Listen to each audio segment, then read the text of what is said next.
It's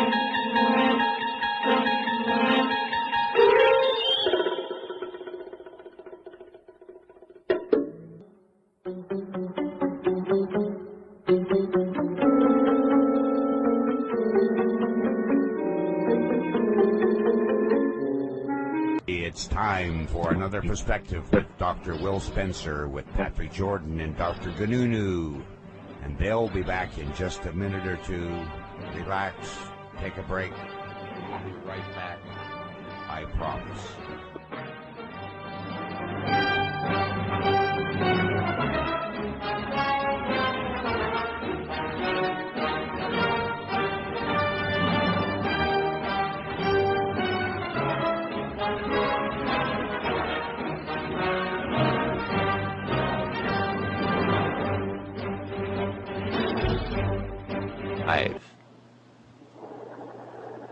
It's Monday evening. It's time for our show, Another Perspective, with me, Wil, world famous author, Patrick Jordan. So, Dr. Noah isn't going to be with us, I was told. So, I'm just going to hurry up and get right into it so we don't have to have an introduction like we have been having. It's January 27th. Let's see, first day of the week? No, second day of the week, Monday. How's everybody doing? I hear that there's this new thing going around with the equilibrium, inner ear issues. Dave, you want to expound on that? I know Patrick says he's got some questions. Give me a second. I got to do something real quick here. Oh, okay. Patrick, are you there? I'm here, and what I want to do, Wil, is coordinate with anybody that's listening that can ring in on this topic with any kind of lesions that they have in their nose. And I call it the bloody, crusty booger syndrome. I've heard people from all over the nation report in that they have some kind of sore in their nose that exudes like scabs, and it's not going away on its own. I've been hearing not only in the nose, but quite a few people on the legs, where the legs almost like edema, they swell up, and then these lesions, big ones, size of some of them small coffee, dishes, coffee cups, big, like 3-inch diameter or so. I don't have any of those. Not only. Pardon me. Go ahead. I thought you were through. No, it's not only in the nose, but it's in other parts of the body, and I'd like to address. I'll take care of the leg. You take care of the nose, Pat. Pat, I don't have anything in my nose, but I do have a couple of things that look like blotches of cirrhosis or whatever it is on your leg, on one on my left leg, one on my right leg. How about any skin coloration differences or slight rashes around your temples or around on your forehead or behind your ear or anything? No, I haven't seen any of those.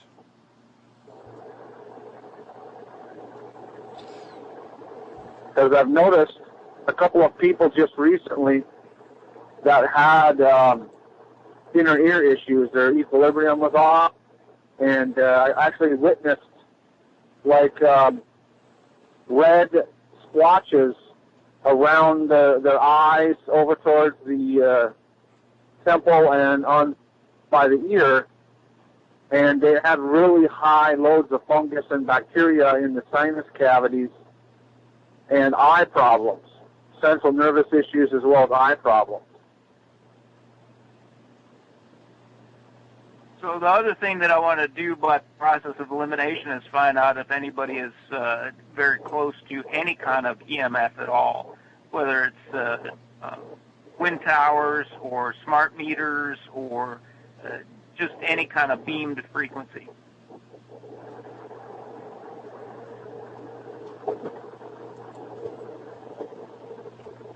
So do we have a call-in number? I know Dave got a new system upgrade or something, and the new number is 702-879-4770 for the telephone.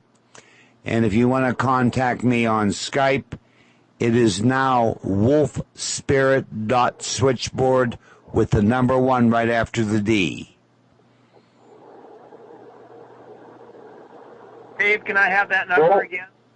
702-879-4770. And so should I scratch off the old number? Is that extinct? I cannot get in to delete it, no. I can't get into wolfspirit.switchboard, Nick, because I don't have the password, and Skype is all aware of this, and they say, well, until you do that, we can't help you. I said, well, fuck you.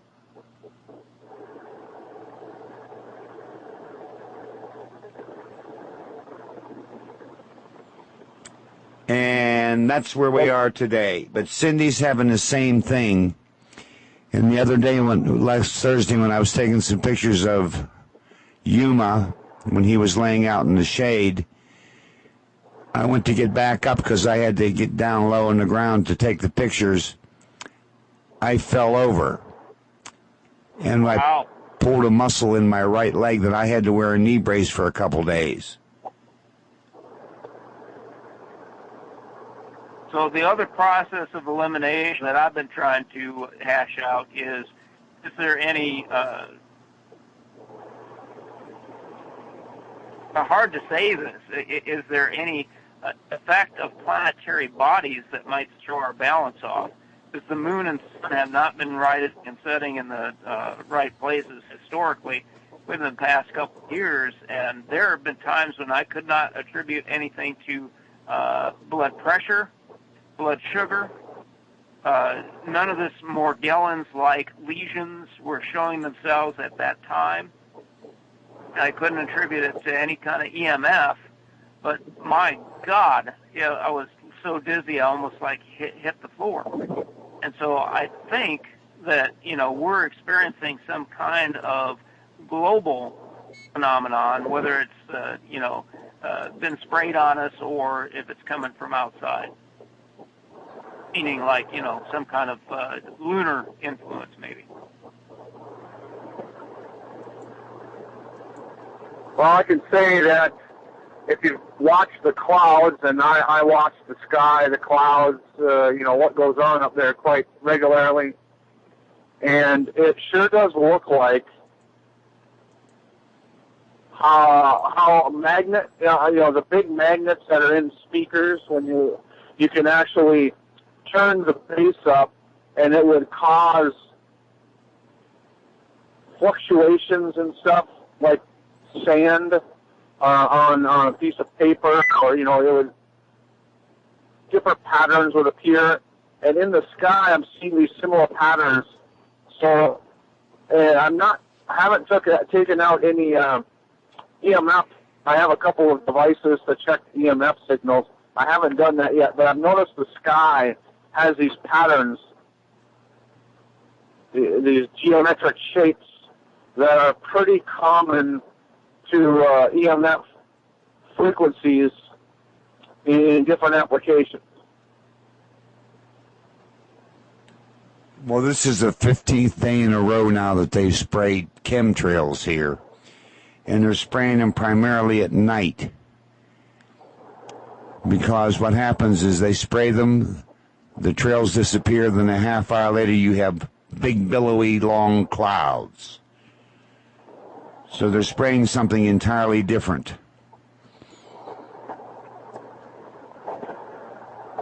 Well, I do know, just now that you're into this conversation, about 3 weeks ago I noticed that they switched the old dial analog meter on our electric meter to a digital one. And Joanne's dad, who lives in that part of the house, just a couple days ago, I had to go over and pick him up because he lost his balance. And he's got these weird sores on his feet. And that you'll find those are symptoms from these goddamn wireless meters they're putting on people's houses against their will. It's not even against their will, without any kind of warning or consent at all. They're just doing it. They're not even asking. Well, I am going to make a Faraday cage sort of out of aluminum foil, and I'm going to ground that deep into good old Mother Earth. And if they don't like it, they can kiss my ass, because they're telling me that they read them over the electric lines. I could send you a piece of maple, and you just whack the hell out of it, and then lay that piece of maple down on the floor and tell them it just fell off a tree. I'd sooner do it this way. That way it'll piss them off.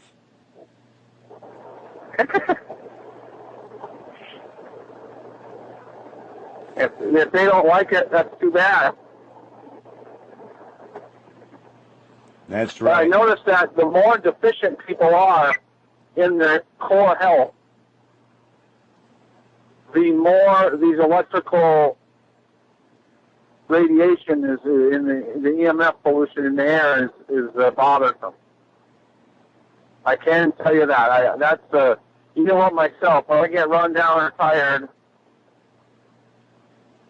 when I'm around the Wi-Fi in the office, I have a tendency to want to go sit out in the living room, just like leave the room. I'll catch myself. I'm like, oh wow, look at that. It's usually towards, the end of the day, and it gets a little challenging to keep a focus, and I'm just wondering, I haven't really had any more testing, other than just noticing this.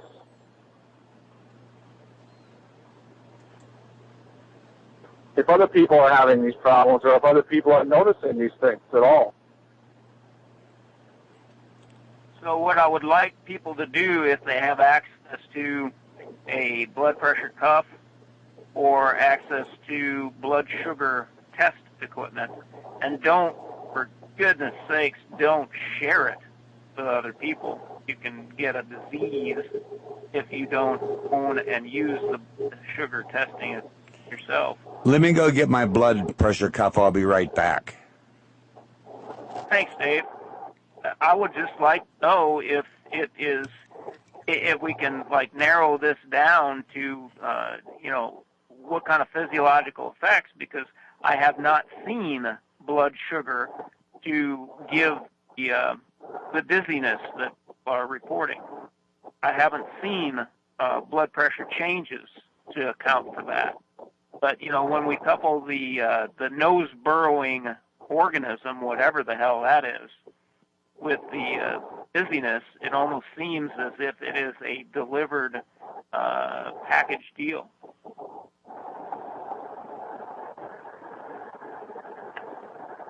Well, I've noticed now for about not quite a week that my nasal passages have been a little bit more congested, and I have blown my nose and noticed a couple of little specks of pinkish, like a little bit of blood, like a capillary was leaking or something, just a little bit, when I blow my nose. The things that were described to me, Will, were very dramatic. We're talking full-on scabs and mucus potted with scabs coming out of people's nose, and they're the outside, if they touched the outside of their nose, the inside of their nose was very painful. No, mine's nothing like that, but I have noticed one of the grandkids, they had a leak with their natural gas furnace for quite some time. And finally the furnace was leaking so bad, the mom called in to the gas company. They sent a guy out, and when he got out of his car, we're talking probably 30 feet from the house, the meter all went off right away. They went over by the exhaust, the chimney of the pipe, and he had to shut his meter off because it was going nuts. It was like beyond anything the meter has ever read before. He had to shut it off. It almost wrecked the meter. And these kids were living in their house with this much gas, raw natural gas, leaking out of the furnace continually, whether the furnace was on or not. And then when the furnace kicked on, the reading increased even more inside the house. And the grandkid, 2.5 years old, just about, has been having severe nosebleeds to the point where blood is all over the pillow. Get up from a nap, the crusted blood all over the face, into the hair, that kind of stuff. That's more on the lines that you're talking about. I mean, that's a full-on hemorrhage there.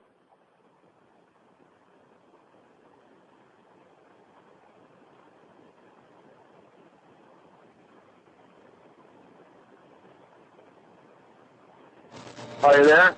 Yeah, I'm here. Okay, so I am traveling, and so hopefully we have a good signal. We're in usually a good area here for the next 2 hours. So, but if it does get cut off, just have to holler at Dave so he can call me back. No, you're all right so far. Okay. Just let me know that, Dave, though, just in case I do disappear. It's just the way it is. So while you're thinking, I got something else we can throw into the conversation. All right, my systolic blood pressure right now is 140/75. My pulse rate is 84. And I'm smoking a cigarette. That ain't too bad, is it? No, normally it's 110/70 when I wake up in the morning.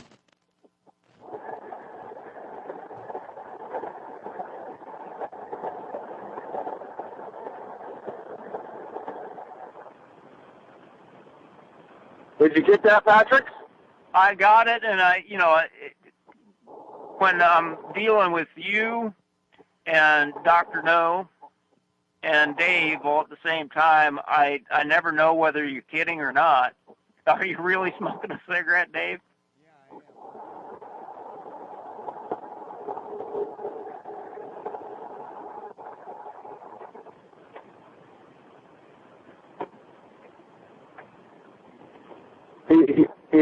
So does that mean that you're not saying anything? Does that mean yes?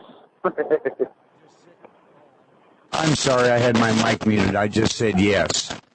Oh, okay. Yeah, because that helps narrow things down, whether it was unusual for the difference in blood pressure and if something provoked it. Typically if your blood pressure is low, you get all dizzy and weak, and it can bring you to the ground. If your blood sugar's low, you can get dizzy and weak and be brought to the ground. If you're in a EMF field and it's scrambling your brains, you can get vertigo. If you have a hormone imbalance and you go change your latitude up and down too fast, that can also affect the inner ear. Just a hormone imbalance.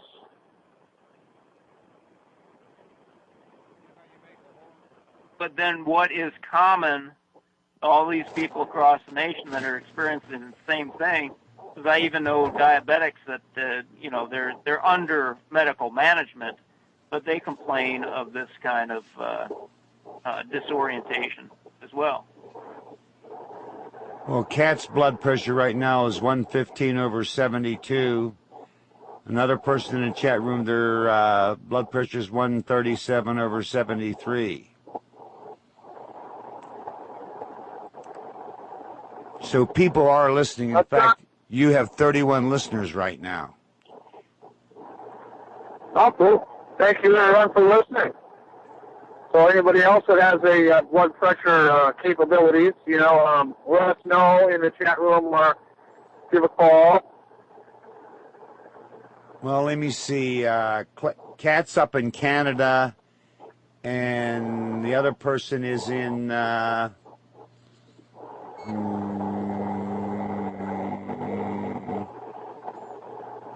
Good question. And see, here's the thing. People can have chronically low blood pressure, and it has no effect on them whatsoever. Yeah, and Dolly's... a blood pressure dropping down into the 70s or 80s would then give them distress. Clado, what city are you in, please?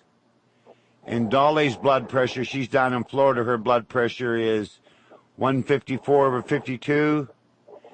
And Tracy's blood pressure is 115/70. And this morning, Dolly's is 118/58, and her blood sugar was 118.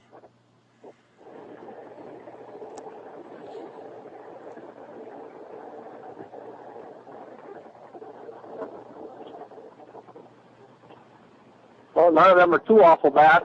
No, they're not. And so it would be, has your blood pressure dropped from whatever is normal to you? Because a differential in the readings would indicate that you're feeling kind of floppy. Because, if you typically run in the 200 range and then you drop all the way down to 150, you're going to feel it. My blood sugar, when it's tested, normally runs about 92 to 93. My blood sugar, rather. And I don't know where Chalifon is. That's where Clay is, Clay Doe. Well, here's another thing to consider. You have our central nervous system runs from our hips, the whole hip girdle, tailbone, runs up the spinal column into your brain. It basically connects your inner ears with your hips. And there's an equilibrium that takes place. When we have EMF pollution, our central nervous system, as well as the peripheral nervous system, gets out of balance, takes a hit, is at the brunt of the assault. And a lot of people that have inner ear problems also have, well, like in dogs, they call it hip dysplasia, but they have problems and pain in their hips, the joints, the sockets, the tailbone, all the areas around that entire hip area, the hip girdle, I call it. The other thing that plays into this is fungus and bacteria that give off mycotoxins, which distort the central nervous system as well as the peripheral nervous system. Like the LSD acid experience, that's a mycotoxin event. And there's so many right now, it's worse than epidemic. The fungus and bacterial problem, and that's what one of the things I want to address tonight is people have the concept of the magic pill, the magic potion. There's so many contributing factors to illness today, just like the different avenues we're talking about just with equilibrium. That a magic pill, a magic potion, that whole concept is so unreasonable and not real that to me it's like laughable.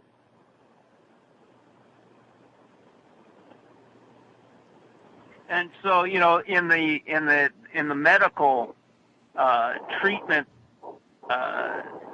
pattern, they would treat, well, you got low blood sugar.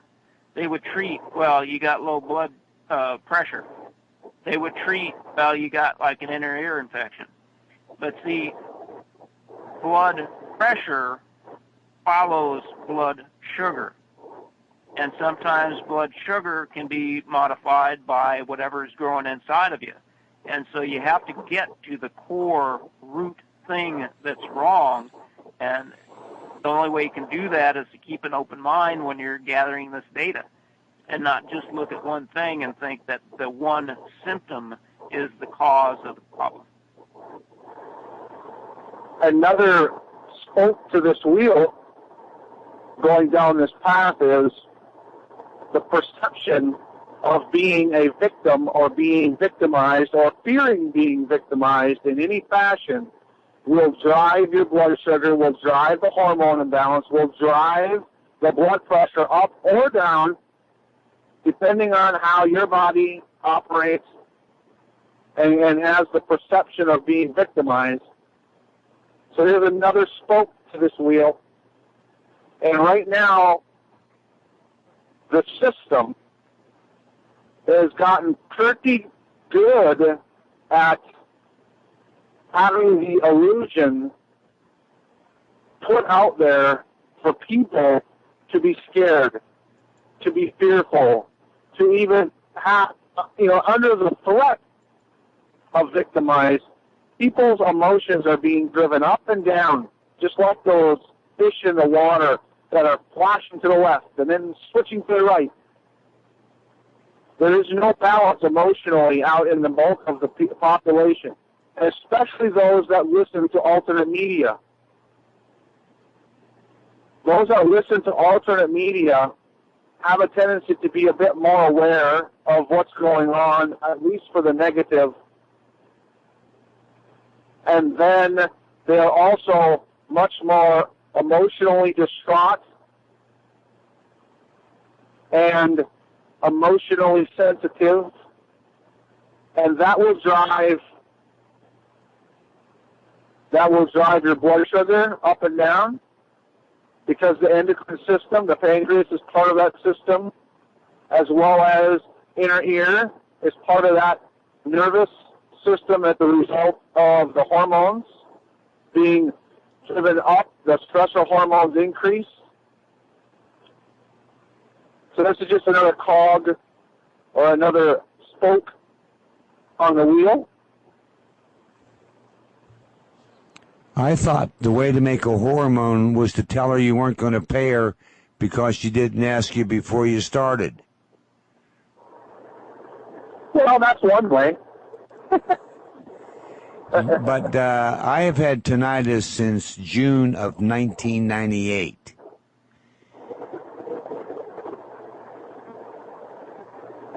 And I have noticed that there's 2 Gwen towers within seeing distance of my house. And I have found that whenever they're targeting me, which they do now and then, I get that feeling, that pressure in the whichever side of my head that they're attacking me from. Now, am I crazy? Probably. But that's okay because I know what's happening. I was told by a nurse. This was quite a while ago. This is back in the early 90s, early to mid 90s. I had a neighbor up on the farm. She was a nurse, and she was part of her job description was to report certain things when they were asked.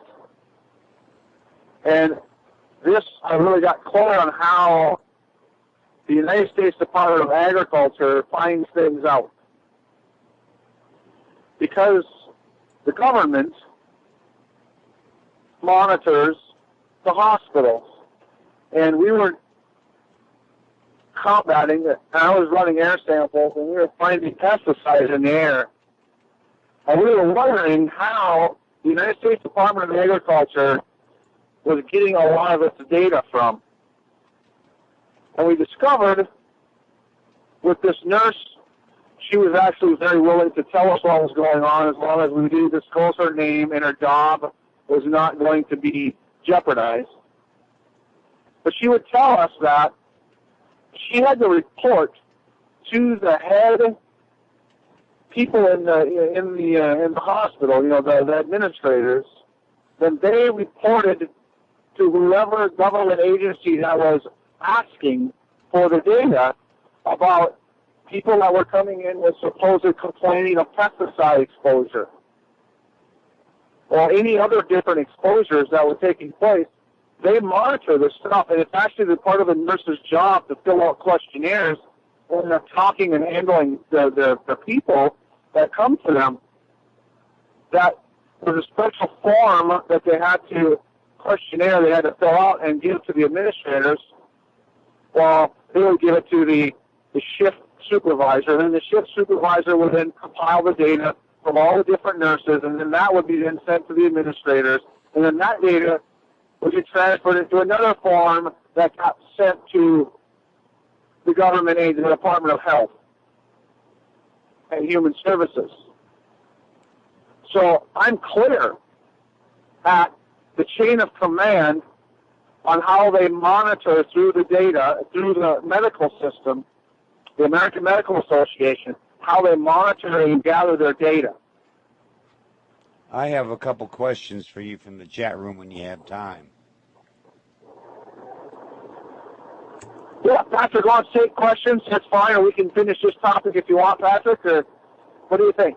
I think the topic is ongoing, so let's take the questions. All right, this is from Keith. Okay. He said he's from southern New Hampshire. His blood pressure is 112/85. Okay. And Kat Is says... he having any inner ear problems or equilibrium issues?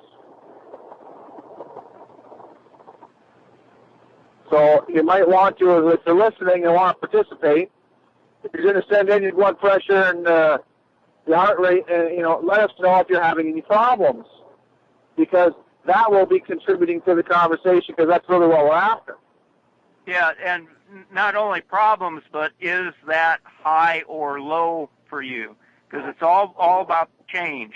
Somebody can have like 112/85, and that's their normal. But if they drop down into the 70s and 80s, then they're like in a world of hurt. Now, this is another one. Kat said she's had 2 spinal fusions, which she's not sure she needed. Would that cause more sensitivity to ELF, etc.?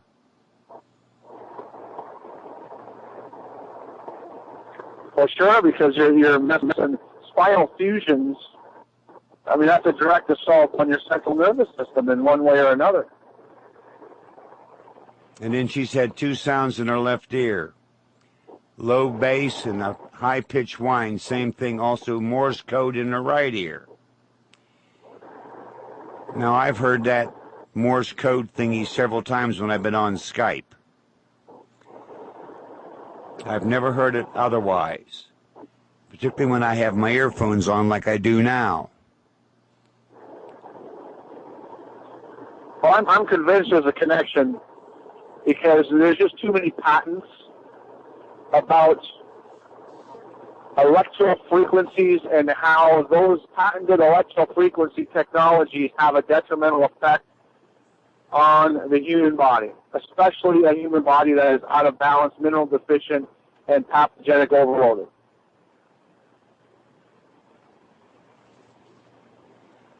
So for Kat, my first thoughts are that the bones are actually piezoelectric crystals. And so, of course, they are going to generate and conduct electricity.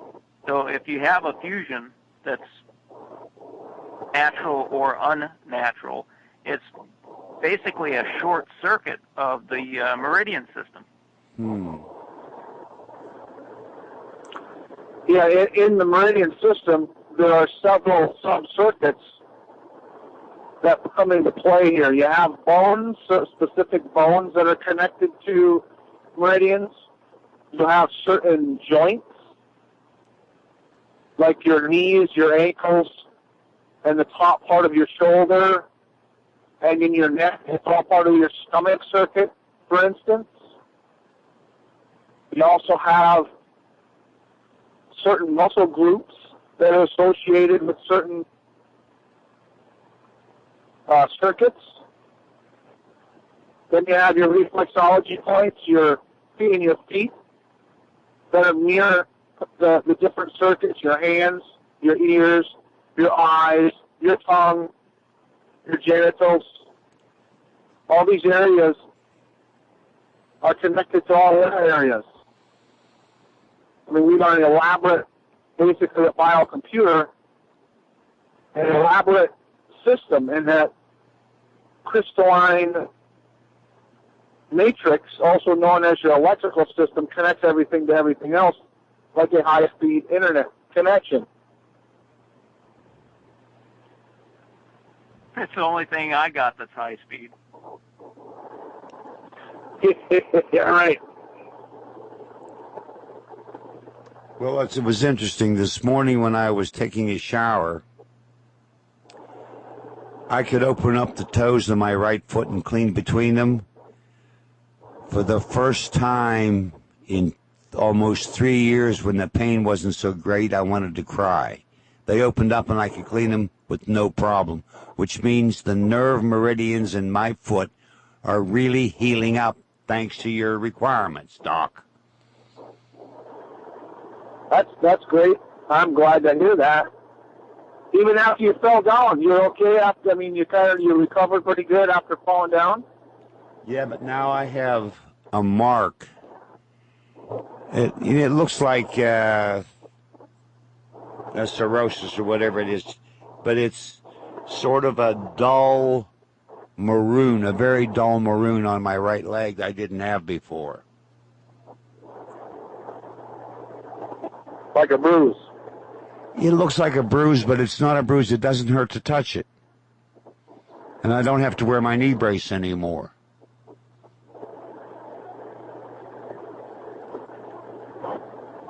But the muscles were, the knee itself didn't hurt. It was the muscles below the knee on the calf that were so painful that I almost cried until I got that brace on it. Oh, wow.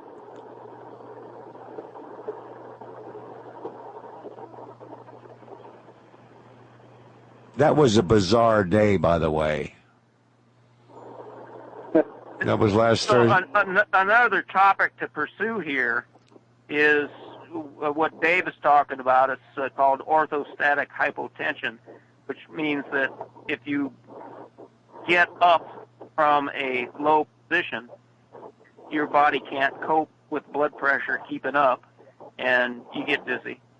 But that's in people that have that condition. And what I've been noticing is people that don't have medical conditions are exhibiting this kind of disorientation, the dizziness, the vertigo. And so what I would like to do is find out if the people reporting in have medical conditions and are experiencing this kind of disorientation, or if they are, let's just make it relatively disease-free, and would not necessarily say, yeah, I got dizzy out of the blue because I had, like a condition that I'm taking drugs for. Well, I won't take any pharmaceutical drugs, so you don't have to worry about that, and I don't use anything else outside of Dr. Will's requirements. And I can tell you, I may be 73, but I damn sure don't feel it. That is until I wake up in the morning.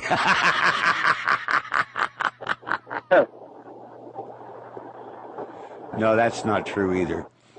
But I have noticed, though, that over the last 2 years, my sense of balance has gotten progressively more difficult to maintain.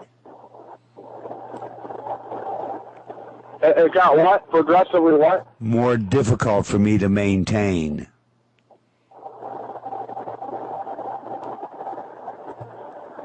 Well, we're looking at the technology with some of these Glen towers and these different so-called cell towers that are out there, in which I can look at towers, look at my phone, and have no signal, but I can look around and see towers. So this whole cell tower thing is, to me, a fraud. Otherwise, I'd have better connection on my cell phone. if you're looking at a cell tower. But some of this technology, and there's a lot of videos. I got a video, 2 videos, I believe, on my website, bodyelectrician.com, on the information media tab, down a little ways. Most of this is from Europe. There's a new documentary regarding this. It's called Full Signal. Isn't that video? Full Signal? Remember that EMF video we just watched? It's Signal something. Full Signal or something Signal. It's a documentary about EMF pollution and the actual how the American Medical Association is suppressing the truth about the effects on the human body. And they talk to several different aspects of this EMF pollution that is like 600-fold increase over just the last millennia for sure, because there was hardly any 100 years ago. They were talking just in the last 20 years or so, the increase and spike of EMF pollution and then associated physical diseases, physical illness has skyrocketed. And most of this is taking place in Europe because this country, and they come out and they don't really hide it in this video. This information is being totally openly suppressed here in this country. You can't find any scientific studies, really, that have to do with any legitimate science in universities in this country. And it's all out of this country that is taking place, and there is big pushbacks. Pretty much the rest of the world, except this country, and these corporations, for the most part, are all based in this country, that are putting all this stuff up all over the world. These towers, these things, these microwave receivers and transmitters all over the place, on buildings, on water towers. They're disguising them in towers that look like church steeples or bell towers, but they're loaded with 20, 30 of these radio transmitters, receivers. So they're doing it stealth-like. So I want to put a meme into everybody's head.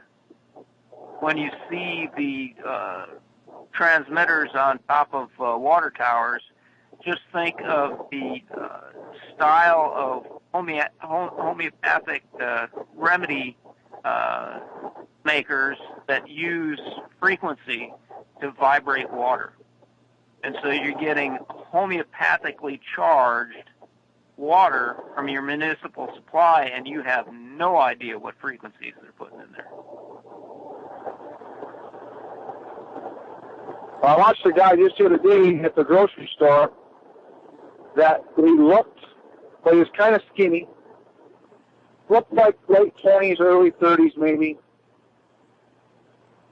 He had brown, black, raccoon patches around his eye. He looked like he was wearing a Halloween mask over his eyes. And he had his cup. He was filling his cup with water out of the fountain next to the bathroom entrance. And in our area, it's very common to see those EMF transmitters, whether it's radio or some kind of radiation. I don't know if it's strictly radio type EMFs or if it is microwaves. I don't know. They say it's both. On the water towers. I'm just wondering, the bulk of the population has no clue, like you're saying. They're getting homeopathically treated. It's very clear after looking at the research and some of these patents, the frequencies that they're giving off are not natural. They do not increase our body's health.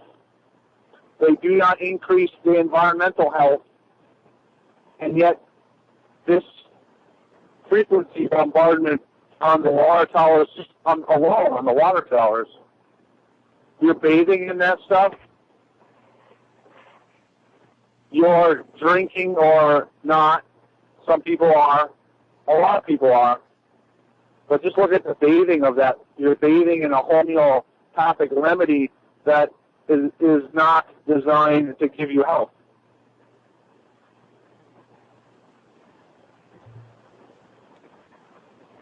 And some countries have, just watching, I'll just give you a little rundown of some of this on this video. The radio and cell phone communication companies have gone into certain countries in Europe, as well as the states in this country. Providence is up in Canada, and have got laws put into place before they even started putting up the technology to protect them, that the people have no legal recourse. And then they just started putting these devices up all over. And now the people are complaining. They're making the connection between their illnesses and this technology that just appeared out of nowhere, no warning. And the people have no right of recourse at all. And when they say that it's health-related, they can even get healthcare providers to go along with them. They're being deemed psychologically unstable by the courts because the manufacturers have gone in like a decade ago to put all this in place, and now they have this situation all over the world.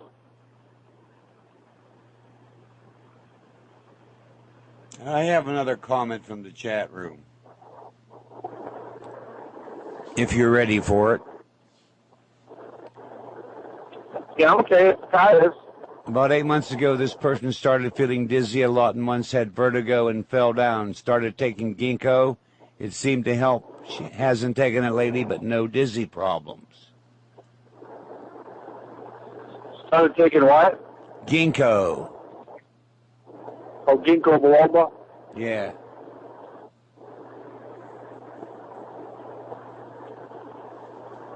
Well, I'm noticing the push for a lot of herbs, a lot of plants lately.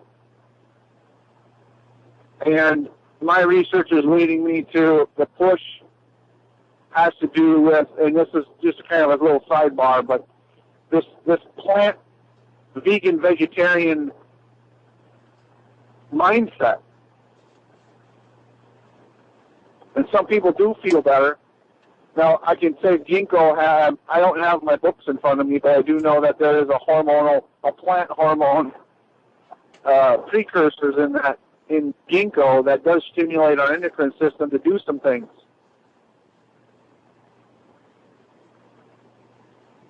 Kind of like a bandage in my book, but at any rate, there is some positive things that take place. And then again, here's a little disclaimer that I learned years ago, that you never take herbs for any long periods of time. There's only a few of them that you can get by with making tea and consuming them on a regular basis that your body won't get used to. Well, I do the Site K check to see if I need your requirements. And today's the first day in 3 days that my body has said it needs them. That's called kinesiology, Dave. Whatever. Muscle testing. It works. Oh, I know. I'm just updating you. That's all. Well, I'm glad you did that. I don't know just everything. So listeners don't get confused. I have another one that says it doesn't have a medical condition, or it has a medical condition, not taking the drugs, but feels much worse.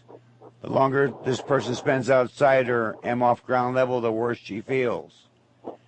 Not when she's inside. See, that's the kind of thing that I was hoping people would ring in with, and I didn't want to wait the conversation and give people ideas. when I go outside, the air quality, of course, is going to be extremely different, and I can get extremely ill just going outside for a few moments. I think whatever they're doing, it's at least nationwide, if not global.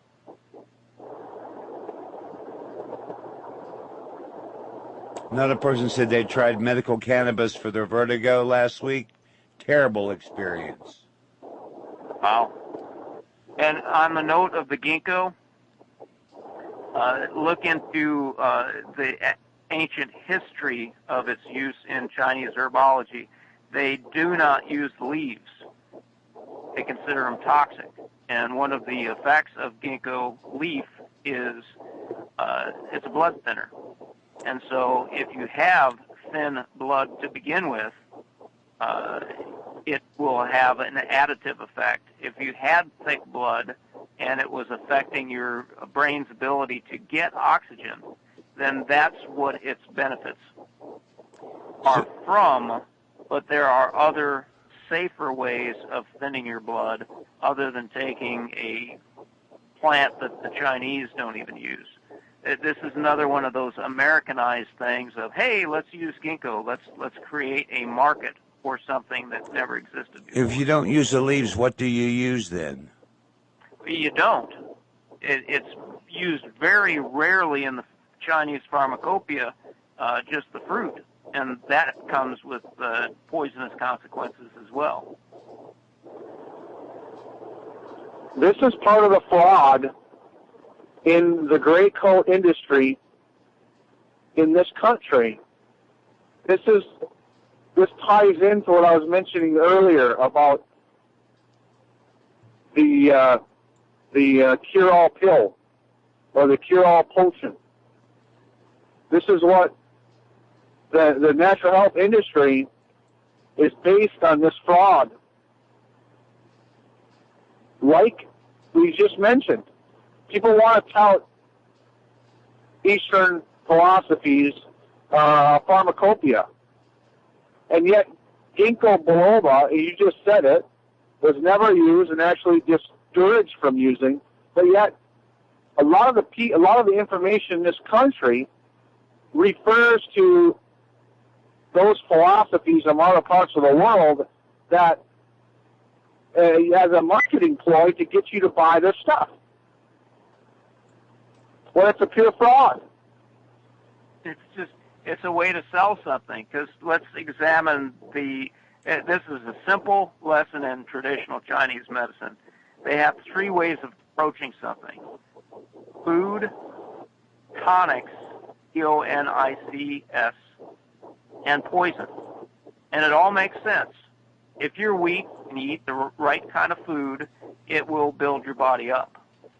If your body is weak and it needs to be given something to make it perform, then you use a tonic. If you have something like a parasite, what do? To poison the little critter. You get it out of your body. So they have three ways of approaching things, but the basic American consumer only knows, traditional Chinese medicine, I think I'll take this. But never once knowing, is it food? Is it a tonic? Which is, in some cases, can be like whipping a horse that's ready to, go into exhaustion. Or is it a poison? It's not just something you can run to the counter and self-medicate with. And I'm not saying that these things don't have effects. They do.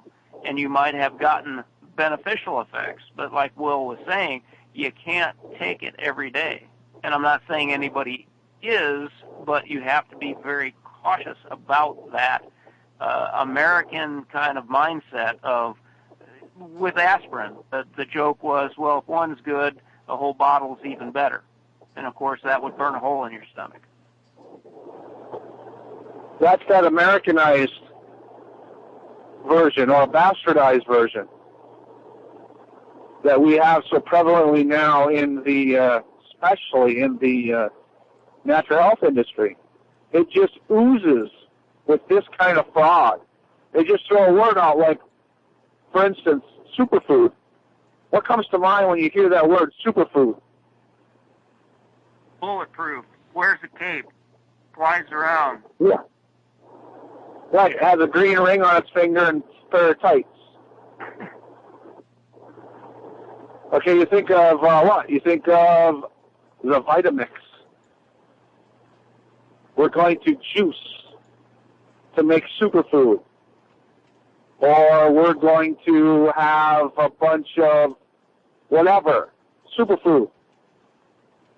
Just superfood in and of itself, the concept is fraud.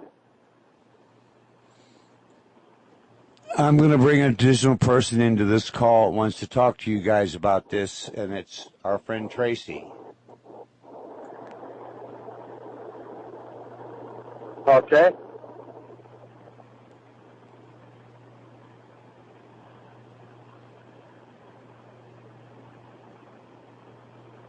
I'm ringing her now. Okay. Is there almost break time at all, you know? I have no relationship to the It's clock here. almost time. Okay.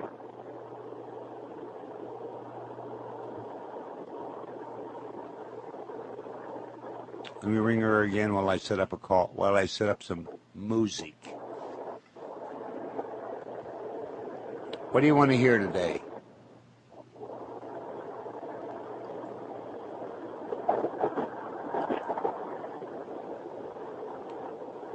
Let me see. I'd like not to hear these voices in my head so much.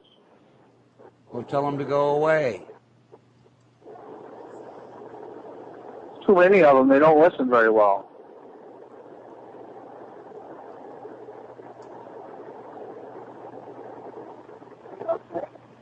No, not yet.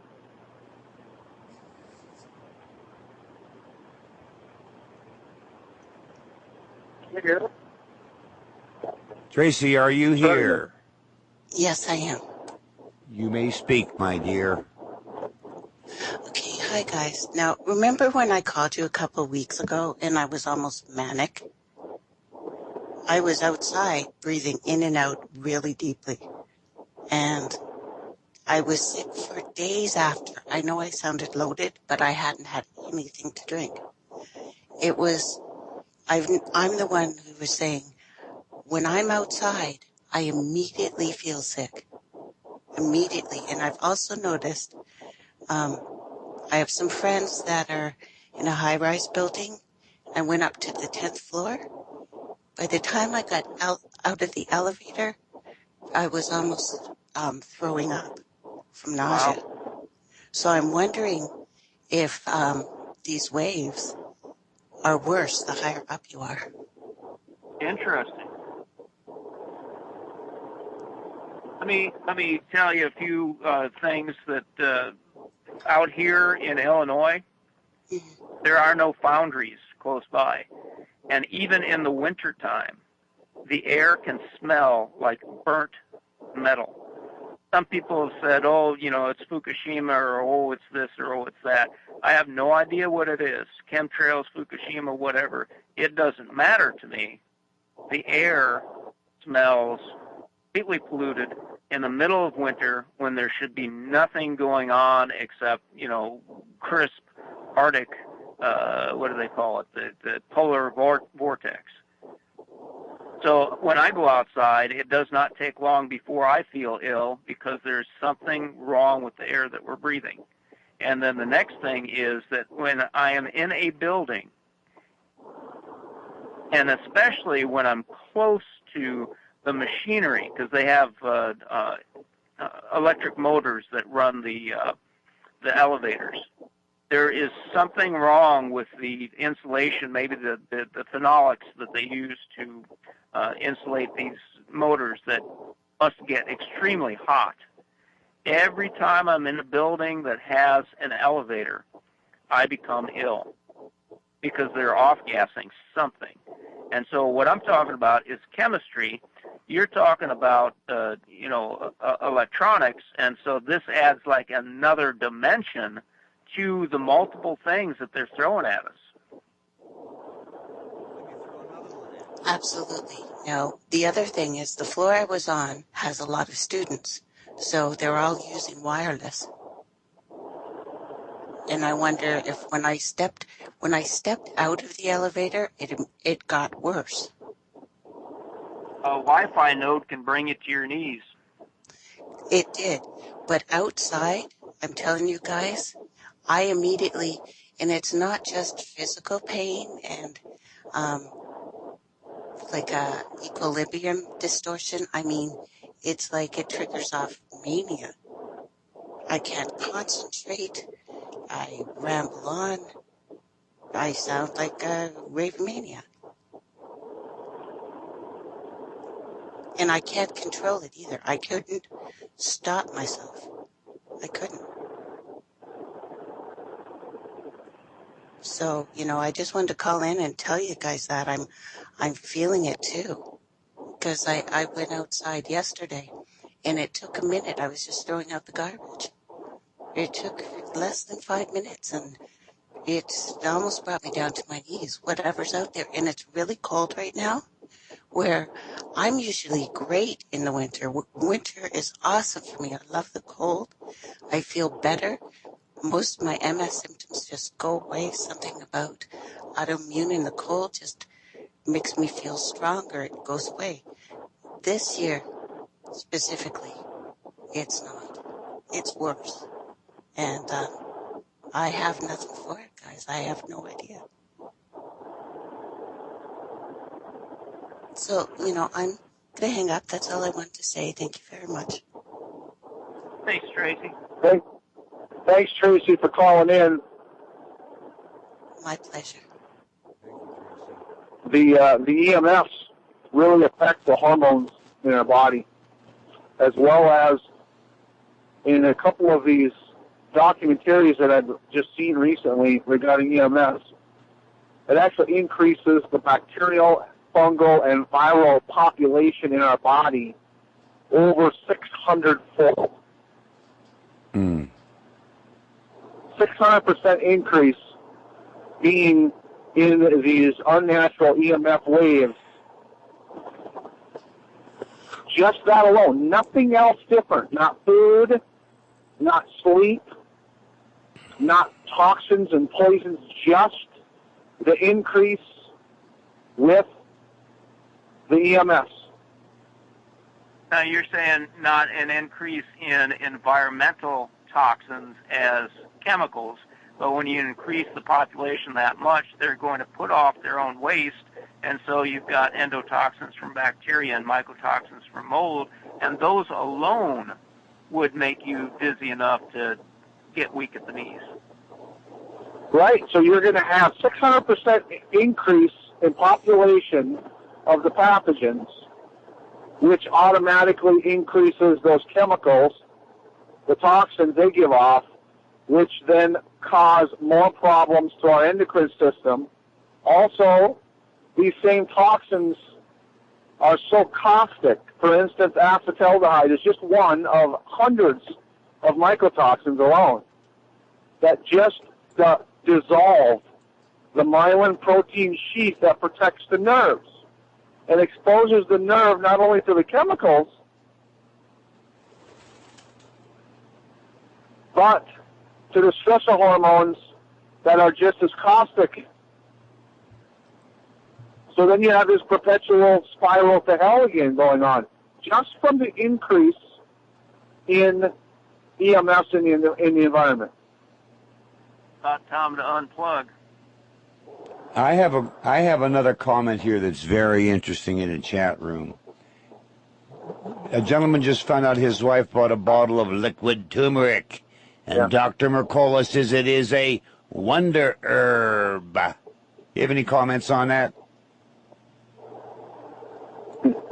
I think Patrick's laugh there and chuckle just kind of says it all. All right, I feel alive. It's the second part of the show here on Another Perspective on Monday, January 27th. So Patrick said he had to step away for just a minute. Hopefully he's back in a little bit, and we're talking to Cheryl. Hi, Is that right? that's me. All right. Yeah, so sure. as you know, okay, what? No, go ahead, Ed. Oh, I was just going to mention that I've had vertigo for 8 years now. I've been working with you for 10 months, and I've seen tons of progress in all sorts of areas, but the vertigo hasn't really budged. Anyhow. So, any differences at all? No differences with the vertigo, but other things have improved. But the vertigo is still the same. Yeah. That's right. Yeah. Is there certain times of day that's worse or better? Have you made any patterns at all?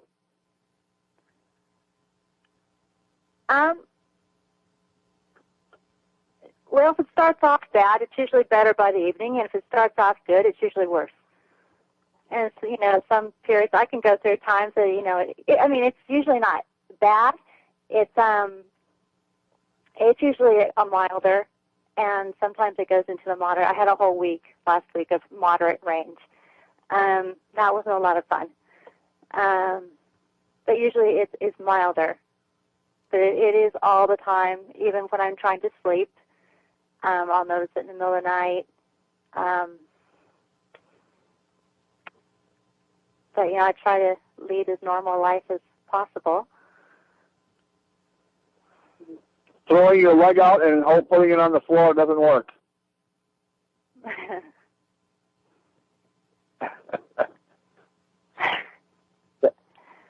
That doesn't work? I mean, when I was young and we would get have several too many alcoholic beverages and then meander home, throwing my foot out and actually putting it on the floor actually kind of slowed the room from spinning so fast. That doesn't work?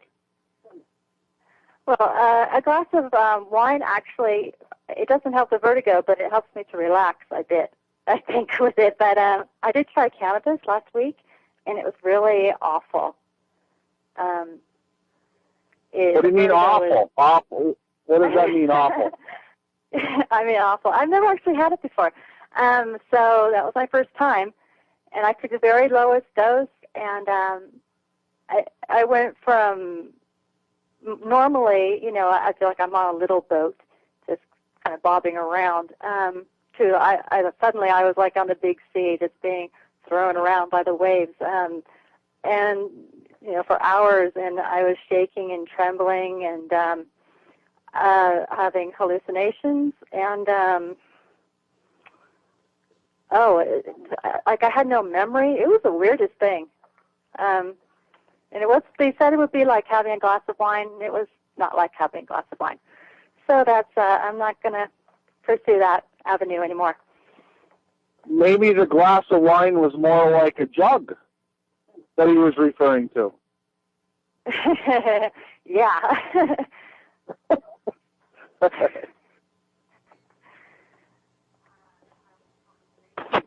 Well, I've heard that.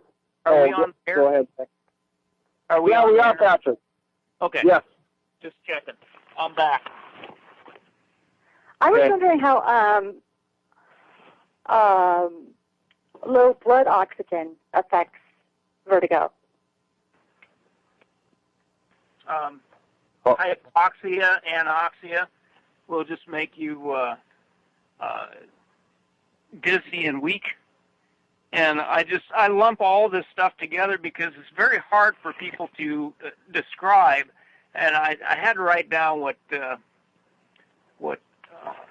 David said, and then somebody else kind of it was Tracy that used the same words, equilibrium disruption or disturbance. Mm-hmm.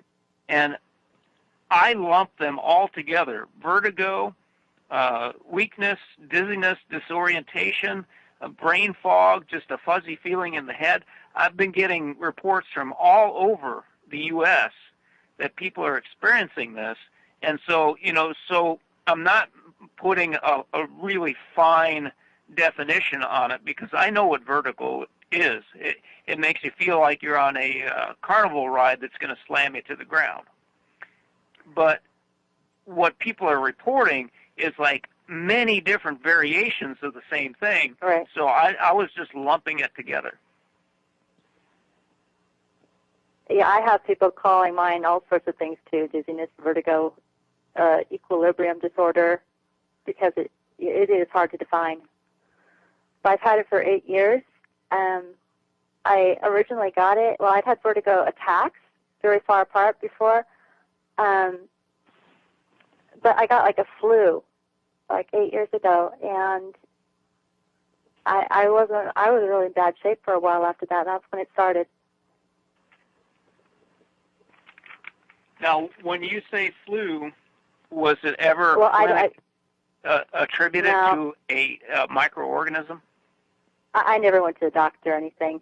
Okay. I don't. Because the reason I'm saying that, Cheryl, is that when people are exposed to carbon monoxide, like if your furnace was bad, the reports of the illness from carbon monoxide poisoning, and you'll see this in like all the official writings, is flu-like symptoms. And so I always try to quiz people to find out, were you exposed to anything like a chemical or a microbe to say, yeah, it was a bug, or it was something that you maybe didn't even smell, because carbon monoxide gas is completely colorless, odorless, and tasteless. But here's the thing for me. If you go into even like an enormous, and Will's going to love this because I said it before he did, like a Walmart superstore, and if you walk in the doors and you start to feel dizzy, that's because these monsters use horrific, toxic chemicals to strip the wax off the floor, and then they re-wax the floor. And they do it with such frequency that these chemicals in the stores can actually strip the fat from your brain and give you literally vertigo. And that's the kind that makes you feel like you're spinning and you need to hit the floor if you don't hit the floor outright.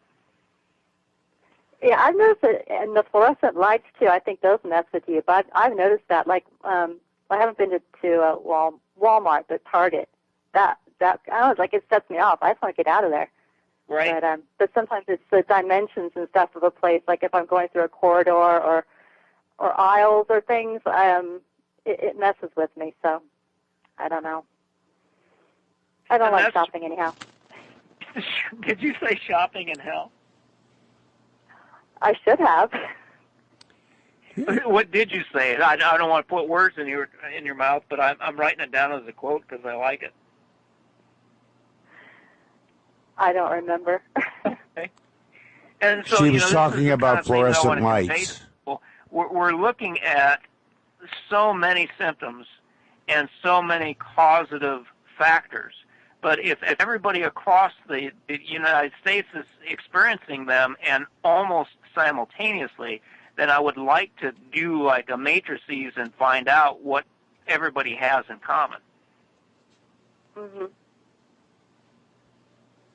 In 2010. Go ahead, Cheryl. Oh, I did have to take my son to a doctor recently, and she said that she's seeing neurological problems coming up all over the place lately. Just really weird things. It's about time for a revolution.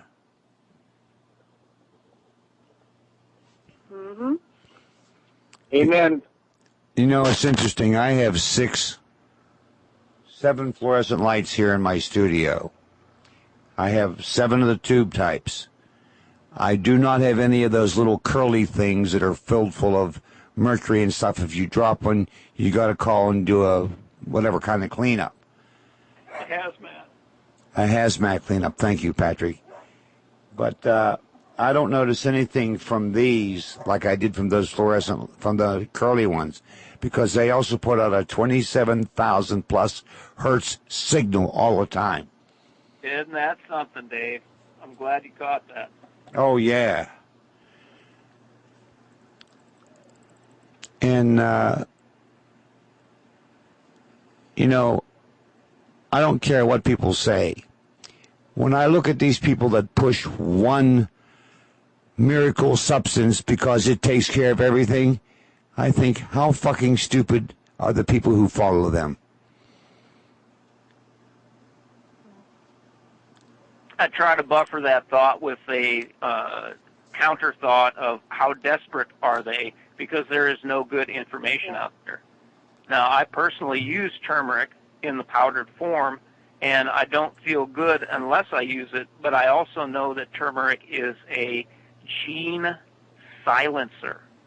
So it makes me wonder, and I am doing the research on it to find out just what the heck is going on. What gene is it turning off that does not make me then reactive to my environment? And why is it that they want us to have it turned off? Because if we're not reactive to the environment, we're feeling fine, and that doesn't make us investigate what kind of things they're poisoning us with. One other thing to throw into this little mix then, you just mentioned that, is we're talking about a herb, a spice, that now is being raised in mass production in monocultures, and is it selectively bred? Is it genetically modified? Is it modified naturally through breeding and selection, or is it being messed with somehow? So you need to really throw all of that in with the rest of what you just said, Patrick, into the mix. Well, and then we'd have to invoke the ghost of Dr. No to say, if anybody listened to me, they'd stop eating, breathing, and drinking. Yeah, well, there's a lot of people that I'm getting to hear from that are going down that path. Their lives are a living hell, and they don't have options. They've tried. They've spent their time and money in the medical system with no success. They've continued to spend their resources and time in the gray coat, in health, natural health, alternative health industry with no success. So then they listen to our show, or they find us out of desperation. There are lots of people in that boat right now. That boat is getting big. Maybe, Cheryl, you should invite more people into your big boat, and it'll calm, more weight in your boat. Maybe it won't rock so much.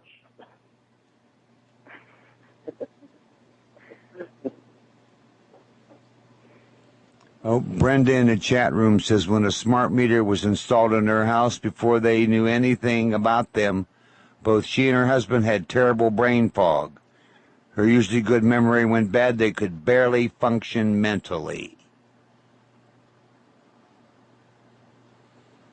Well, that's the makings of a good slave work unit, according to Patrick. I guess they don't want to. I think they're trying to gut us so that they can reprogram us. It's easier to take the central nervous system out of an existing humanoid than to build a humanoid from scratch and program it. Patrick, behave yourself. That's from the chat room.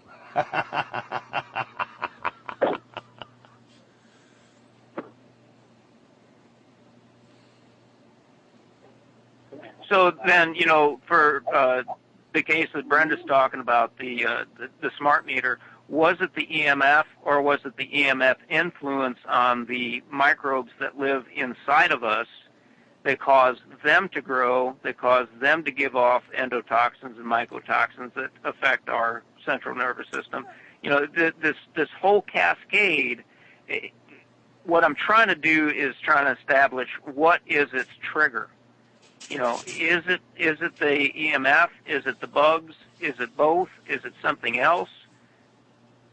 And then we have a way of addressing it at the trigger point. I can share mine because I had an experience in. Is that you, Cheryl? That was me. Oh, I said something too.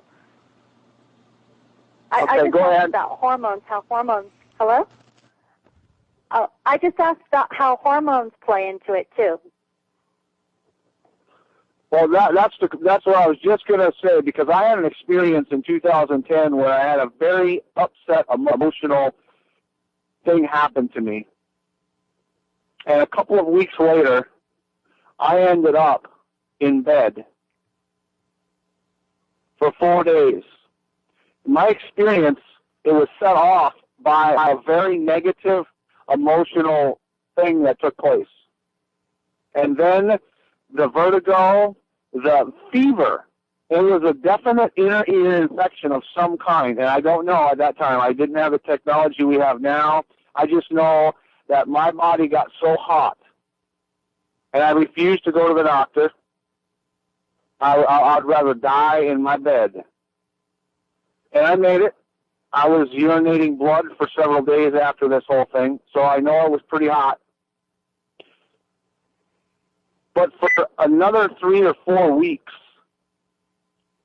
I had this extreme vertigo where if I moved too fast, it was just rolling over or setting up.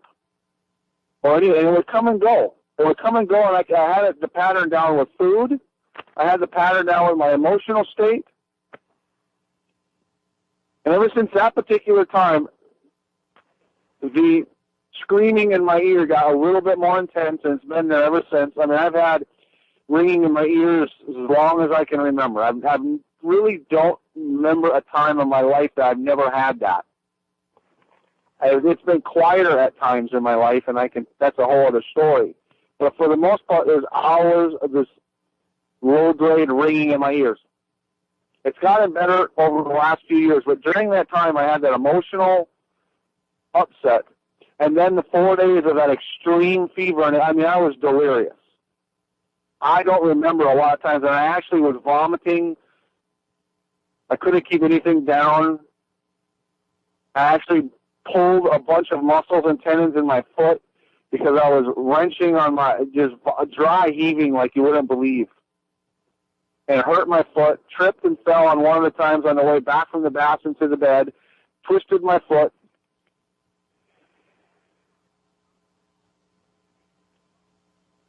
But the emotions, there was a negative emotional thing that took place that was the trigger. And I hear this very, very common, especially with people with Magellan's where they're producing the fibers or these hair-like things, or they're having these dots and these hexagonal chip things come out of their body. They all tell the same or paralleling similar story. It was an emotional upset, whether I lost my job, my child died, I got kicked out of my house, a policeman harassed me, my husband hit me, my wife hit me, whatever your story, and I've heard a lot of stories. There was always an emotional negative impact that took place, and then within 48 hours, bang, something happened. Whether it was a vertigo, whether it was a brain fog, whether it was whatever. So your question with that, Patrick, is I can tell you from just listening to lots of people and my own personal story, there was a negative emotional thing that took place. Stressor hormones were produced, and then all of a sudden, the compost hit the oscillator, and it all went downhill from there.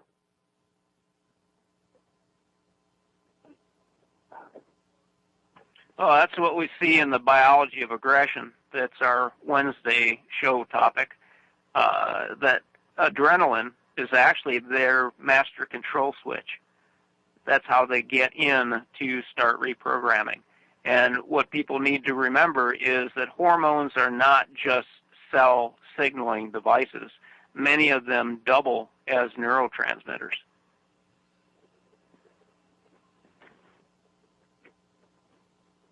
If they can control the nerve pathway, the signal from nerve to nerve, you can control the whole machine.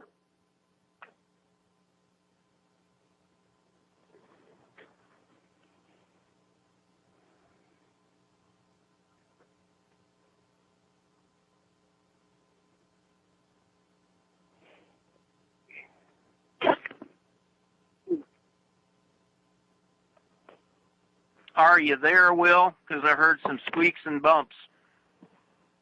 Yeah, I did too. I'm here. I thought maybe that was Cheryl or Dave or something, or you. So I'm just sitting here marinating. I'm still here. Is there anything else you want to ask me about vertigo? Since I've had 8 years of it. Well, I'm curious about your. You said this whole thing started 8 years ago, and you have a definite story wrapped around that. Well, that was an emotional issue there that started it. Is that right? Well, actually, we were in the process of moving from California to Texas. I mean, we were like packed up and ready to go. So it was during a transition time too, right after Christmas. Maybe moving to Texas was traumatic. It can be.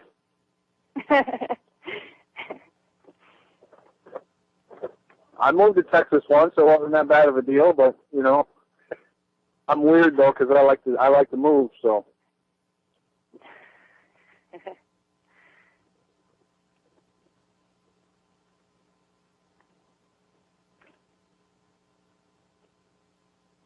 So can you have you seen any patterns, Cheryl, with, you know, good days, bad days, you know, like that? So you maybe not are moving to Texas, but there's got to be some other stress.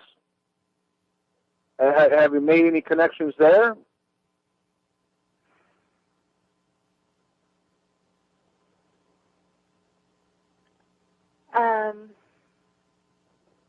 Not really. There are things I'm considering now is that times that when I'm more active, it might actually get better, because the tendency is to just want to sit down and not do so much because it's just so weird to move around.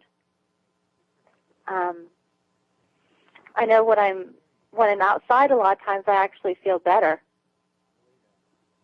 like way in open spaces and stuff. Sometimes, you know, and it almost feels like it disappears sometimes, or I just don't notice it. So let me ask you this, Cheryl. Is there anything that you might have brought from your house and living space in California with you to Texas that might have an influence on your perceptions when you're in the house? So, like what I'm talking about in the grocery stores is they use a floor stripper that is known to take fat off of nerve cells. And so, is there anything that you might have brought in terms of like cleaning supplies or anything that I'm not even like thinking about right now that you might get a clue about that transferred from one state to the other?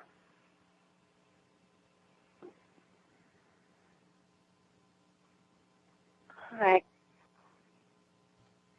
can't think of anything unusual. I mean, packing up a house.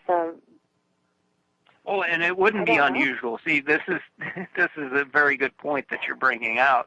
Most of what people keep in their cleaning supplies are, and Wil can attest to this, they're industrial solvents. They're dangerous chemicals, but they come in like really pretty package.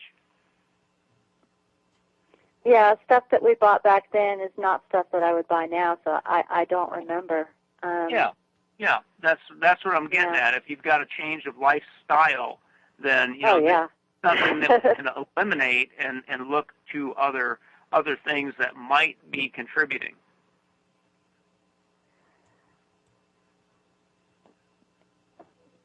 Yeah, we would have had pretty normal cleaning supplies back then.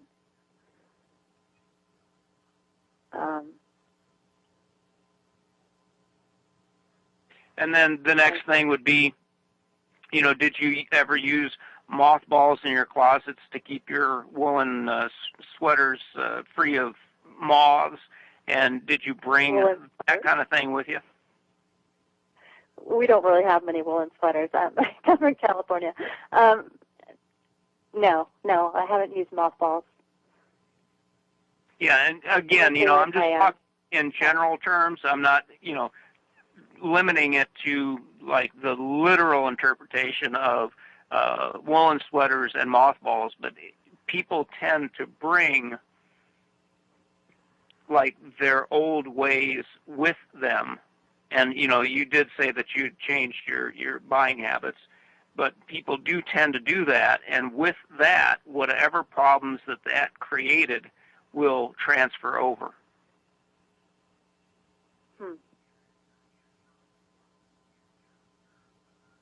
Well, how about the negative emotional stuff we carry around like baggage? I have a question. I have a question for Chair. Are you using the same brand of washing detergent for your clothes? No, I switched that too. I use my like. Because I use one that's homemade. Yeah, I haven't gone that far yet, but that'd be my next step. And I've been noticing, talking with a lot of people recently, about the amount of industrial waste in their shampoo and conditioner they use on their heads. And the frostings and you buy in cakes in stores. My favorite ingredient is formaldehyde. I love that. That's what they use in ice cream nowadays, is formaldehyde. Oh, get out of here. No, serious, Schwann's. Schwann's ice cream used to be really good, 30 years ago. And now they're using things like formaldehyde and MSG, and so MSG aspartame turns to formaldehyde. So, yeah, it's stuff like that in the food.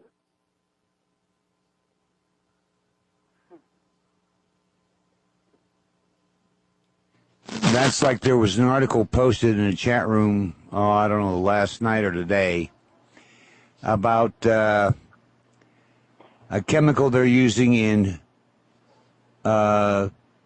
Pizza Hut pizza, where they put it in and it makes their cheese go further, but it's a boiler cleaning compound.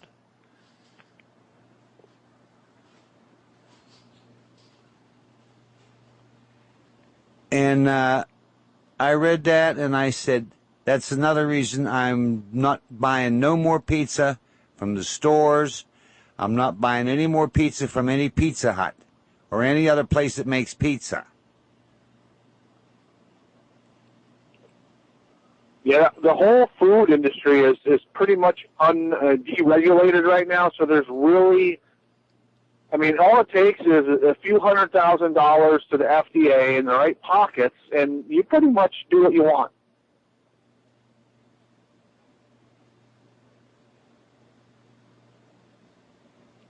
Yeah, I've noticed that.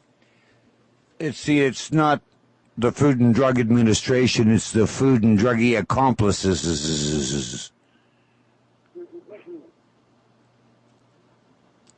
Because right now, and just a couple of months ago, they raised the acceptable limit of glyphosate. Is that how I say that right? Roundup ingredients. That so many parts per million is totally acceptable according to the FDA and the EPA in the food chain. Well, we're only using all natural conditioners, shampoos, and bars of soap that cost $7 a piece.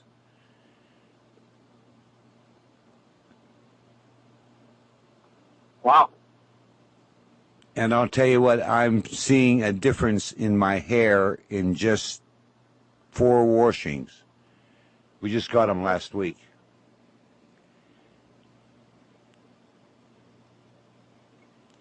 It's a real simple experiment. It's just don't use your regular shampoo anymore. Just use vinegar or something natural, something that's, doesn't have the ingredient list in it. And just wait. A lot of people are reporting their headaches are going away. Their vertigo is cutting down. The screaming in their ears is diminishing. Just by not using shampoo and conditioner on your hair.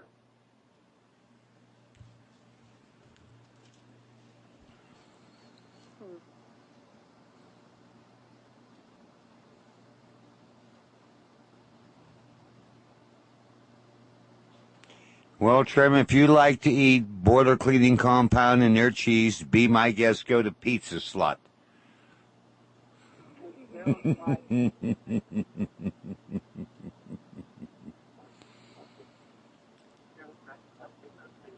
Cheryl, have you adjusted your shampoos or anything like that? Have you been doing little experiments like that to see what works and what doesn't work? Well, I use something from the natural food store. I'm a girl, so I don't know about just using vinegar. I don't know if that's, really going to do a hair a lot of good, girl-wise. But I've been using straight vinegar on my head for several years. That's all I use. I don't use any shampoo. I mean, vinegar has its own cleaning. I mean, Grandma used to use vinegar to clean the cupboards. Vinegar and baking soda to clean with. That's all they had. They didn't have industrial waste soap. And I've been using it on my head now for a couple of years, and what a difference. My hair is softer, definitely retains much more of the natural oils from my scalp. It's cleaner, it combs better, it doesn't fall out as much, and I got fairly long hair. What sort of vinegar? I use Bragg's vinegar. The apple cider? Yeah, the apple cider vinegar with the mother in it.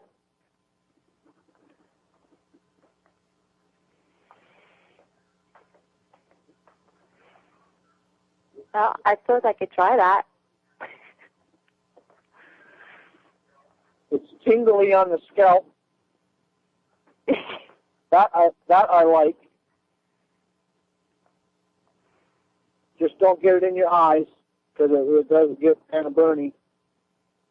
Ouch.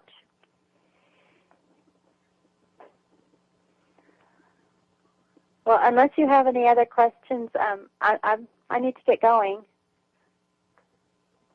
Well, thank you for calling in. Yeah, I did want to thank Patrick for all his information and research. Patrick? You're welcome. Thanks for calling in. I appreciate it. I hope that I've helped someone somehow, maybe.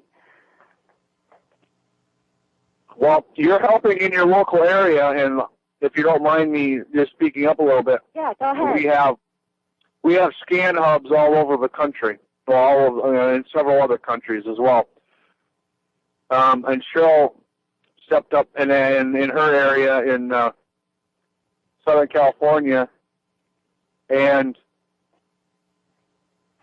wants to help perpetuate what we're doing here with Body Electrician Clinic.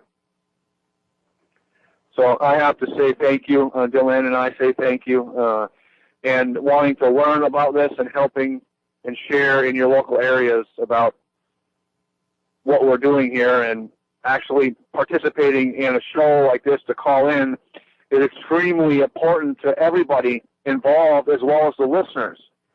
Because your question just about how much more insight that we got to talk about with you just calling in is just broadened this whole topic. It was great. I'm very thankful that you did call in.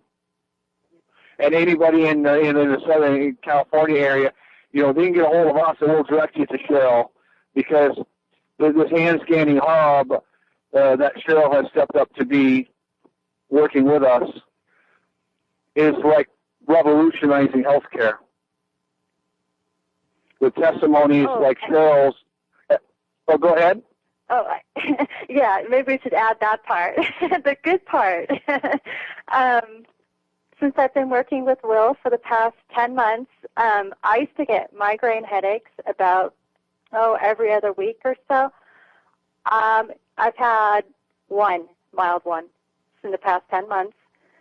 I don't take any more, I don't even feel like I need to take any pain reliever for any sort of headaches or anything. I've had some girl issues disappear completely. I lost 20 pounds, and actually I'd like to gain a few back if I could. And there's other stuff, I can't think of it, but it's really, and emotionally, I feel like I'm much more somehow grounded or stable. There's just all these changes. It's a huge change going through this whole process, and maybe sometimes maybe not much happens physically, but a lot of emotional stuff goes on, and then I mean, it's just a long process, but it's been really great, and I know I'd love to share it with other people. So anyhow, that's my story. Thank you, Cheryl. Okay, I'm going to go now. All right, Bye-bye. you have a good evening. Okay, hugs to you guys. Bye-bye. All right, bye-bye. All right. This has been a very interesting show today. And this is a topic we've sort of touched on before, but not to the depth we got into it today. And Will, I'm honored that I'm going to have a hub here in Pahrump, Nevada. All right. Thank you, Dave, for stepping up and helping your community. Well, thank you for assisting me in assisting my community. Well,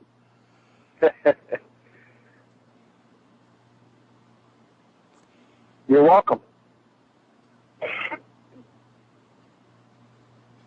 We have 33 listeners right now. What was that, Dave? I didn't hear you. There are 33 listeners right now. Oh, wow. Thank you, 33 listeners. So, what do we have, about 10 minutes or so? Is that correct? You have about eight or 9 minutes left. Okay.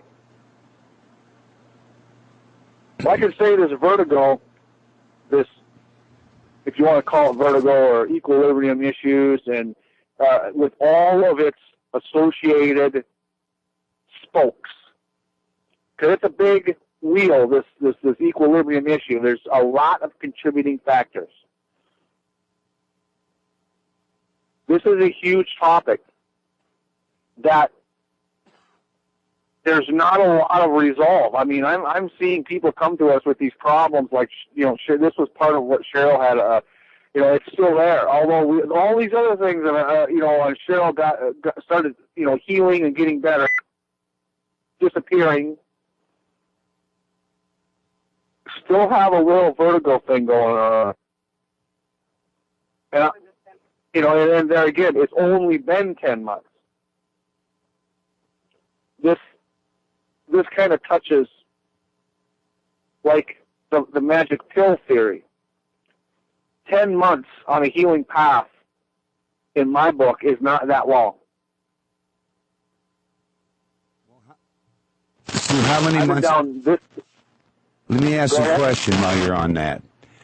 How many months has it been since I started taking your requirements to get rid of this meridian nerve problem in my right foot?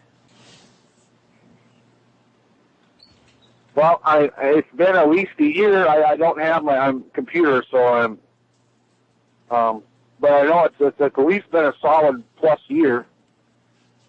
And you said it would take a long time, but to see the difference in my foot now, and remembering back what it was a year ago, it's the difference between good and bad. It's a difference in walking with a cane or an assisting tool and not. That's a big difference. No, it's the difference between walking with a lot of pain in your foot and just a little bit of tingling now and then. That's fabulous. Oh, I think it's marvelous. But I still got to say one thing. 3 to 4 hours after I take your daily requirements, I'm in there launching guided missiles in the throne room in my congressional staff room.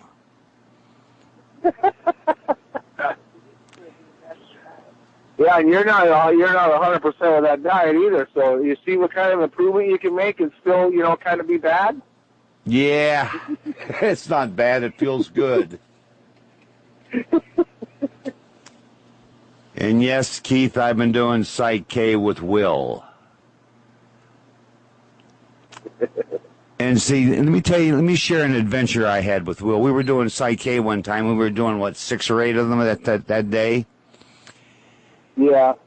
And I never saw my parents either hug or kiss all the time I was with them. Never. On the 3rd one, I sensed my dad was standing behind me. On the 4th one, I sensed my mother was standing behind me. On the 5th one, they were hugging. On the 6th one, they were hugging, and they both nodded their head yes. And that to me was so gratifying that I was almost brought to tears. Remember I told you about that? Yeah, I think there was, at least you were sucking it up pretty good, but it was there. And can you explain the Psych-K for people, please? Oh, wow. We have like 2 minutes? We have 5 minutes left. 5 minutes? Yeah, 5 minutes. 1999, I heard a lecture by Candace Perth. She made a statement that our subconscious mind is our physical body, our meat suit, as Dr. No calls it. And when you have a conflict between your subconscious mind, your body, your conscious mind, in between your perception in between your ears, and your superconscious, which is your auric field, when you have a conflict in there, there will be always underlying sabotages taking place. Kind of like at January 1st, you say, I'm going to do whatever, and by February 15th, you totally forgot, it's gone, it's like not even there. That sabotage that takes place, I'm noticing some of my sabotages as I do the Psych-K and follow along with this program myself. Well, when we have these conflicts, they're held within the body. And when you take the conflict away, the body then can respond to begin to heal and to be more harmonious on all these levels simultaneously. Bruce Lipton, you can go watch A Biology of Perception. You can look up Rob Williams, Psych-K. There's all kinds of videos out there from these two gentlemen to bring the scientific reality to you. This is not woo-woo in my book. It is a pure mechanical process to go through the Psych-K process to take the conflict away. And when you don't have the conflict, you have inner peace.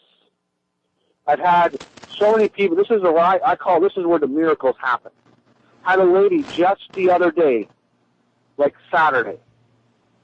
She's been spending thousands of dollars for back pain.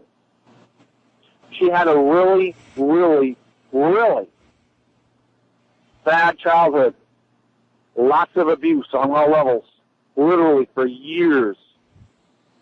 She spent money going to California, Florida, all over the place because she's got this pain, and it's been there the whole time. We had a conversation about things. We did Psych-K. She left the office in an hour and a half with no back pain at all, and it's not been back since. This is a 45-plus-year-old gal that has been just living her whole life with this pain, this debilitating pain in her back. And with all this stuff was done to her, this trauma. One other thing I'll leave you with is 90% of the programs that we operate with, this new science, epigenetics and energy psychology, you can check it out. I found it. You can find it. Says that 90% of our programs that run our show are put into us by the time we're 6. And 50% of that 90% is put into us physically, biologically, before we're even born. So that means we run most of our life from programs that aren't even ours. And we're not even conscious of them. I can attest to this. I can totally believe this. I can totally rationalize this and logic this in my own life. I am getting in the scan result, we got statements, almost like very close to 800 different statements, different programs, like I love myself unconditionally. Like I trust my conscious mind, or I trust my subconscious mind. I can make all the money I need. We have all kinds of statements, just crazy statements, all right? They show up when you get the scan with us. And I'm now getting to some of these statements that these are my mom's issues and my dad's issues. I didn't even have any relationship to her, and I now get to talk to my mom, and I'd ask her some questions. And she verifies them. She goes, oh, yeah. So we're spending most of our time with these conflicts inside of us that aren't even ours. And when you really get clear on these, and the conflict disappears, your life changes. Just like Cheryl's, just like Dave's, just like mine, Joanne's, and anybody else that's ever experienced Psych K with us. It's that huge. It's just as important for your health, my health, as your food or the requirements or the protocol. It's part of the protocol. Headaches go away. Unbelievable. Headaches go away. Back pain goes away. And I can honestly say that I've had a few people with this vertigo thing, if not completely go away, significantly reduce. We have to wrap it up. Years, this one gentleman disappeared in 12 hours after Psych K session. All right, we have to wrap it up. Can we continue this maybe Wednesday? Possibly. I mean, this is a subject that really we need to bring out to the whole world. I'm here. Well, thank you for allowing us your platform here, Dave. Appreciate that. So. Yeah, I got to get ready because I got to get JP's show up next. So we'll talk to you all later. Thanks a lot, guys, for being here. You're listening to Wolf Spirit Radio.